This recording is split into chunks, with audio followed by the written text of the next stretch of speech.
Welcome, everyone. Let's begin our lesson for today by going over the learning goals and success criteria. First, what are we learning? We're learning how to recognize patterns in the graphs of quadratic equations, how to determine the vertex of a quadratic equation, how to recognize the line of symmetry of a quadratic equation, and how to graph quadratic equations on the coordinate plane. How are we learning it? Through the Graphing Quadratics Part 1 notes and the Graphing Quadratics Part 1 assignment. When can we use this information? To determine the distance of a home run in a Major League Baseball home run derby. How do we know we learned it? By getting a score of 4 on the Graphing Quadratics Part 1 assignment. Now let's take a look at our agenda for today. We will begin by going over the learning goals and success criteria. While we do that, you'll fill out your Get It Started. Once you've completed your Get It Started, we'll go over it together and answer any questions that you may have. Next, we'll do our weekly raffle. After that, we'll go over the Graphing Quadratics Part 1 notes, and then I'll give you time to complete the Graphing Quadratics Part 1 assignment on IXL. Once you've completed the assignment, we'll go over it together and answer any questions that you may have. At the end of class, we'll go back over our learning goals and success criteria while you fill out your Before You Go. Your only homework for tonight is to continue working on the quadratic study guide and any incomplete assignments that you may have. Let's take a look now at the Graphing Quadratics Part 1 notes. The notes begin with the learning goals and success criteria. Now, what does the graph of a quadratic look like? The graphs of quadratics are parabolas, or U-shaped curves. They look like this. So it forms this perfect U shape and goes down and then comes back up. And it could also go the other direction. It could start by going up and then return down. So these are quadratics. So how do we graph quadratics? Well, we need certain key pieces of information. The first one is, what direction does it open? So is it starting by going down and then coming back up, or is it starting by going up and then coming back down? So we need to know which direction it opens. We need to know the roots. So where does it cross the x-axis? We need to know the vertex. We need to know the line of symmetry. So line of symmetry, it's going to form a perfect U shape, so it's going to be the same distance from that line of symmetry on each side. So it should look like a perfect reflection. We need to know the maximum and minimum. We need to know the domain and range. So let's look at each of these components. First of all, the direction it opens. So the first one is opens up. Notice, as we go up, it gets wider and wider. That's opening up. Now opening down would be the opposite. So here, it's getting wider and wider as we go down. So that's opening down. So opens up, opens down. Now the graph opens up if the lead coefficient, so the number in front of the x squared term, is positive. So as long as the number in front of the x squared term is positive, it opens up. For instance, 3x squared minus 4x plus 3. The 3 is positive, opens up. Now, it's going to open down if the lead coefficient is negative. For instance, negative 3x squared plus 4x plus 3. So it doesn't matter that all these terms are positive. If this term here is negative, the entire thing is going to flip and open down. Now, the line of symmetry. So if we draw a vertical line right through the vertex, right through here, we should be able to see a mirrored image. So if we look here, here's my vertical line right through the vertex, and notice this point here and this point here should be exactly the same distance from this line. If I pick any other point, this one and this one, they should be exactly the same distance from the line of symmetry. So it's reflected. If I were to take this and flip it over, it should land directly on this one. So this is our line of symmetry. And the line of symmetry always is the x value of the vertex. So my h here, that would be my exact line of symmetry. So in this case, let's say that our vertex is at 2, -3.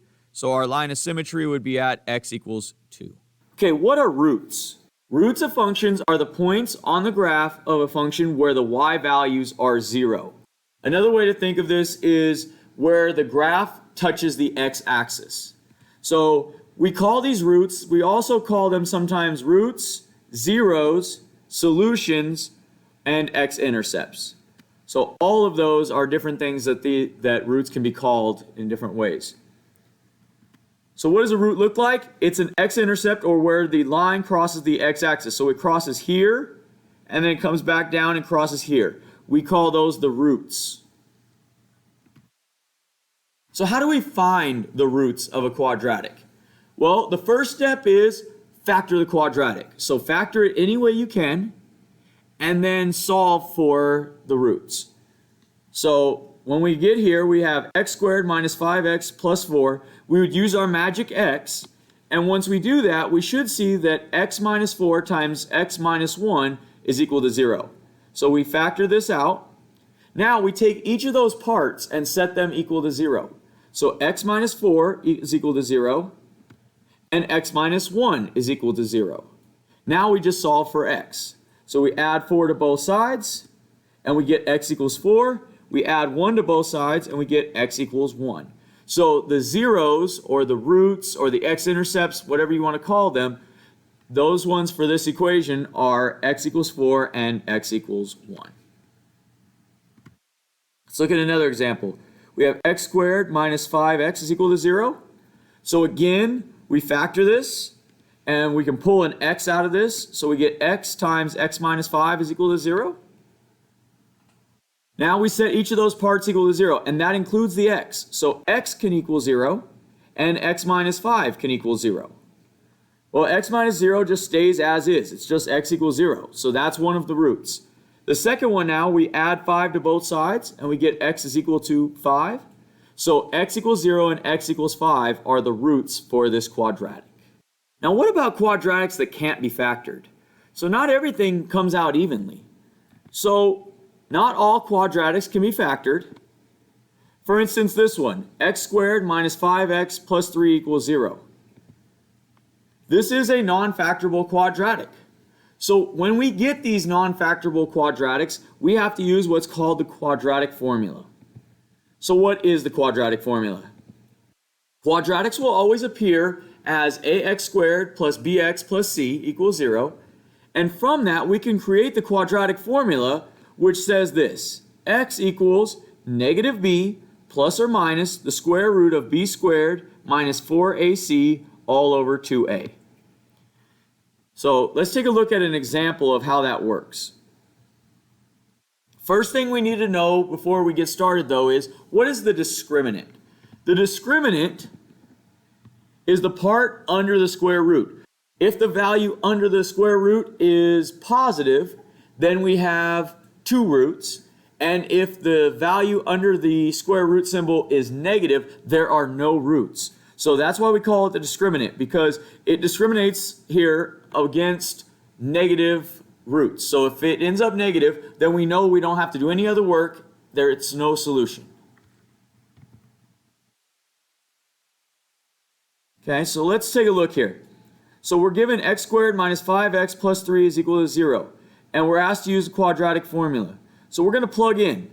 So negative b, so that becomes negative 5, which is positive 5.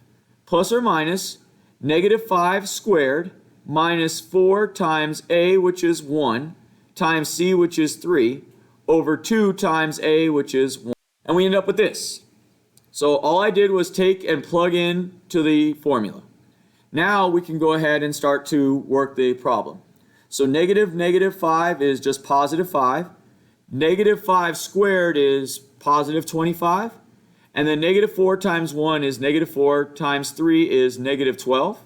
And then 2 times 1 is 2. So we end up with this. Now we just simplify under the radical. So 25 minus 12 is 13. So we get 5 plus or minus square root of 13 over 2. Now, notice there is no perfect square root of 13, so we just leave it as is. And we make this a plus, so this is 5 plus square root of 13 over 2. And then the minus part comes in, so this is 5 minus square root of 13 over 2. So anytime you see this plus or minus, that means we're going to do two things. We're going to add it and then subtract it. So we're going to do both to it. So here's our addition, here's our subtraction. These are our two roots. So we get another example. We have 2x squared minus 5x plus 3 is equal to 0. So we're going to plug it into the formula. So we plug negative 5 in for b. We plug, again, negative 5 in for b here. We plug 2 in for a, and we plug 3 in for c, and then we plug 2 in for a down at the bottom. We get this. We simplify. Negative 5 is just positive 5. Square root of 5 squared is 25. And then negative 4 times 2 is negative 8 times 3 is negative 24. And then 2 times 2 is 4. So we end up with 5 plus or minus 25 minus 24 over 4. Well, 25 minus 24 is 1. And then the square root of 1 is just 1. So now we end up with 5 plus or minus 1 over 4. So now we're going to go ahead and solve this. So this is 5 plus 1, which is 6, over 4. 6 over 4 is equal to 3 halves. And then we do it again. 5 minus 1 is 4 over 4, which is equal to 1. So our roots for this one would be 3 halves and 1. Let's look at one more example. We have 3x squared minus 5x plus 3 is equal to 0. So we plug everything in, and we end up with negative 5 plus or minus the square root of negative 5 squared minus 4 times 3 over 2 times 3. And when we simplify that, negative 5 is positive 5. Negative 5 squared is just 25. And then negative 4 times 3 is negative 12. Times 3 is negative 36. And then 2 times 3 is 6. So we end up with 5 plus or minus 25 minus 36 over 6. Well, what we should notice is when we combine these, we end up with negative 11. Well, going back to our idea of a discriminant, we know that if there is a negative under the radical, there are no roots. So in this case, we would just say there are no roots, or we'd say no solutions. So how do we know that there are no roots? If we take this equation and put it into Desmos, it looks like this. Well, we can see that it still forms a parabola, just like all the others do, right? That U shape. But notice it's above the x-axis and it never comes down and touches. So there are no roots there. Okay, just a reminder, you need to simplify under the radical all the time. So let's say you end up with square root of 12 under the square root symbol. You always need to simplify it as much as possible. And the way you do that is you're going to try to find the greatest square factor. So for instance, what we think about the factors of 12, and we recognize that the factors are 1, 2, 3, 4, 6, and 12. And we want to pick out which ones are perfect squares. Well, we know that 1 and 4 are perfect squares, but we only want the biggest one, so 4 is the biggest perfect square. So that's really 4 times 3. So we could take the square root of 4. The square root of 4 is 2. So this becomes 2, and then we leave whatever's left under the square root, which is 3. So this becomes 2 square root of 3. Simplifying fractions, remember once you're done and you get your answer, make sure that you simplify the fractions as much as possible. So let's say I get 4 plus or minus 2 times the square root of 3 over 2. If this value in the denominator goes into both evenly, then you need to go ahead and divide it. If it only goes into one, then you leave it, because it has to go into both. So 4 divided by 2 is 2, and 2 square root of 3 divided by 2 is just square root of 3.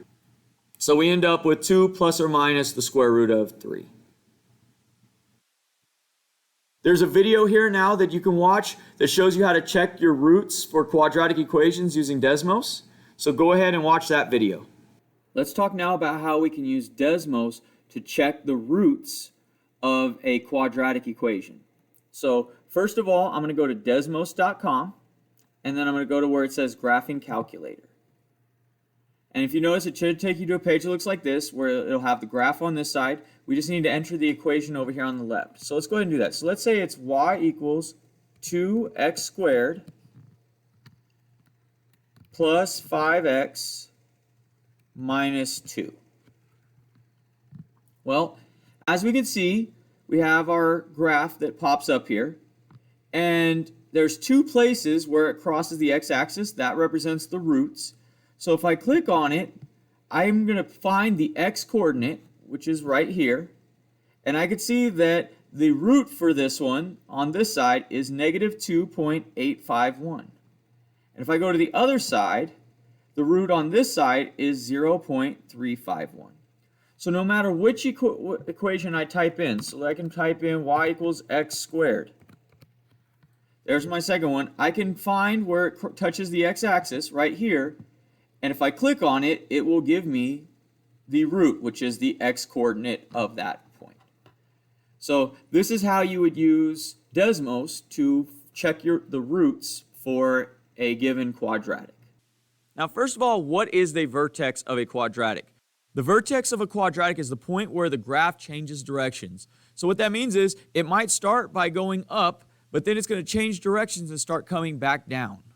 So that is a change of direction. So example would be right here, we're going up until we reach this point right here. As soon as we reach this point, we start going back down. This point right here would be considered the vertex. Now, how do we find the vertex? The vertex of a parabola is found by using this formula. A times x minus h squared plus k. Now, this should look pretty familiar because this is basically the completing the square of a quadratic. So the h value is the x-coordinate. Now, what is a perfect square trinomial? A perfect square trinomial is a trinomial that looks like this. X squared plus 2bx plus b squared. So b is some value. It'll be actually a constant. And the number here should be exactly double it. So an example of this would be x squared plus 6x plus 9. So we know that 9 is 3 squared, and 3 times 2 is 6. So this is a perfect square trinomial.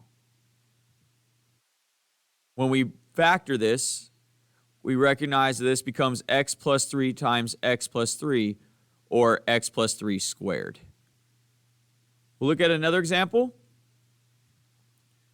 Now we have 2x squared minus 12x minus 4.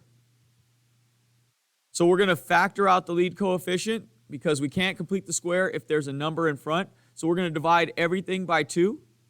So now we get 2 times x squared minus 6x minus 2.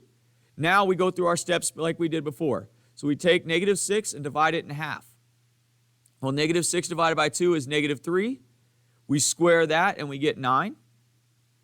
So that's what we need it to be. But instead we have negative 2. So we need to rewrite this. How do we get from 9 to negative 2? Well, we subtract 11. So now we have 2 times x squared minus 6x plus 9 minus 11. Now we rewrite it as a perfect square trinomial. So we get x squared minus 6x plus 9, and that becomes x minus 3 squared. And then we take this part and we just need to distribute the 2 back to it. So 2 times negative 11 is negative 22. So we get 2x minus 3 squared minus 22. Now there's a video here that shows you how you can use Symbol Lab to help check your work when completing the square. So go ahead and watch that video now. Let's take a look now at how we can use Symbol Lab to check our work when working with completing the square. So we go to Symbol Lab and we go to the completing the square calculator. We're going to go here and type in our equation. So let's say it's x squared minus 4x plus 9. We're going to go ahead and click go. It shows us what it should be at the end, which is x minus 2 squared plus 5. And if we scroll down, it'll actually show us the steps of how to get there. So here's how we would do that. So this is one way that you can check your work when completing the square using Symbol Lab. Now, how do we find the vertex then? So once we've completed the square, now we just plug this in. So we recognize that this is the h value, and it's always supposed to be minus h. So my h value is just here, so this is going to be positive. So it's positive 3. And then my k value is supposed to be positive, so this one's negative, so it would be minus 22. So my vertex would then be 3, negative 22. So that's how I find the vertex once I've completed the square.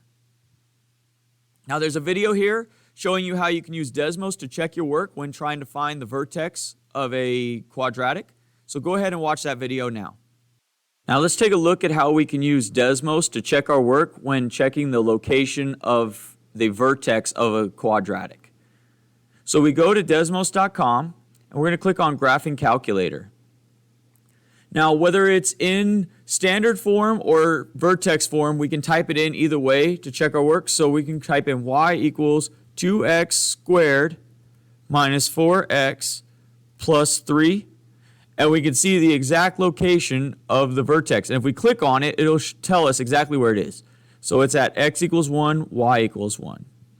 We could also do it in vertex form. So y equals x minus 3 squared plus 5. And we can see here that our vertex, if we click on it, is at 3, 5. So this is how you can use Desmos to check your work when trying to find the location of the vertex of a quadratic.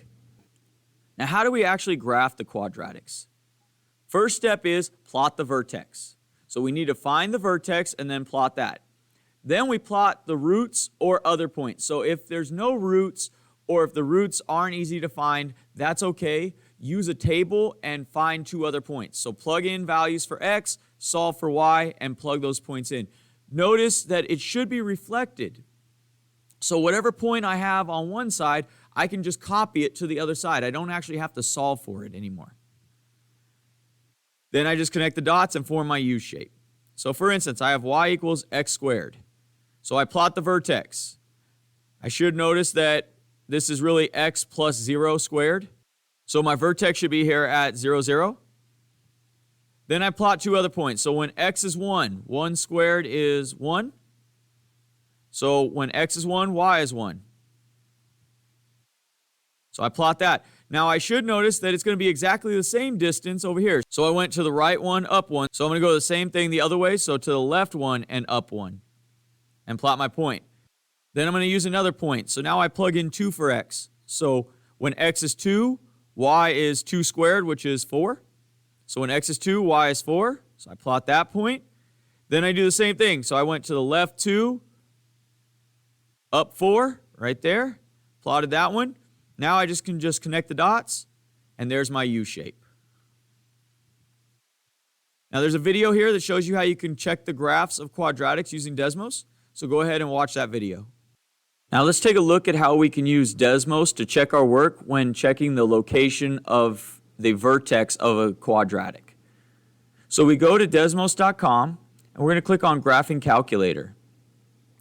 Now, whether it's in standard form or vertex form, we can type it in either way to check our work. So we can type in y equals 2x squared minus 4x plus 3. And we can see the exact location of the vertex. And if we click on it, it'll tell us exactly where it is.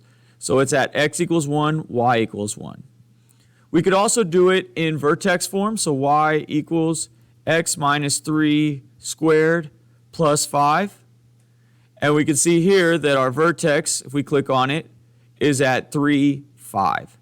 So this is how you can use Desmos to check your work when trying to find the location of the vertex of a quadratic. Let's talk now about how to access your assignments on IXL using SBLink. So what you'll do is you'll click on the link that takes you to your SBLink, which should look like this. And you're going to log in the same way you would log into your computer. So the first part for your username is going to be the first part of your email address without the @sbcusd.ca.us. So it should be your last name, first initial, middle initial, and then the last 4 of your student ID. Then for your password, it's the same password you use to log into your Chromebook. From there, you'll go ahead and click Sign In.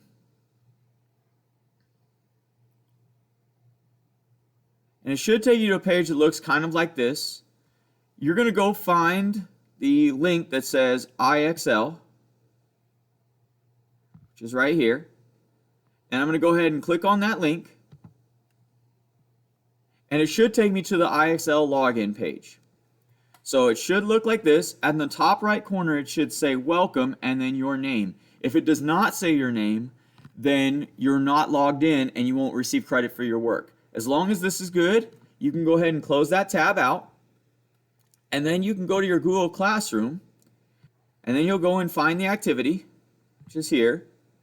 And I'm going to click on the IXL link right here. And this will take me to the assignment that I need to complete. So that's how you log into your assignments on IXL using SBLink. Let's take a look now at the Graphing Quadratics Part 1 assignment. The assignment begins with the learning goals and success criteria. If we scroll down, there's a link here that takes you to SBLink. This will allow you to log in so that you can access your IXL activity.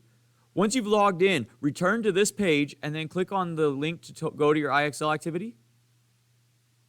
And it should take you to a page that looks like this. It says graph the function 5x squared. So it says first thing is plot the vertex and then plot another point on the parabola and then it'll graph everything. So I'm going to go ahead and plot my vertex. Well, we should remember from before that if there's no b or c value, then the vertex should always be at 0. So right here. And then we're just going to come up with a point. So when x is 1, what would y be? So when x is 1, we get 1 squared, which is 1, times 5, which is 5. So when x is 1, y is 5. So we're going to go ahead and plot that point there. And then we hit submit. It tells us we got it right and sends us on to the next one. Now another one. Again, no b or c values, so we know that we're going to have a vertex here at 0. And then we'll just plug 1 in for x. So when x is 1, we get 1 squared, which is 1, times 4, which is 4. So when x is 1, y is 4. So we go ahead and plot that, hit submit, tells us we got it right and sends us on to another one. So you'll just keep answering these questions all the way until you get a SMART score of 80. Once you get a SMART score of 80, you can go ahead and return to your Google form and click Next. This will take you to your Before You Go. Go ahead and fill out your Before You Go and then submit your work on Google Classroom.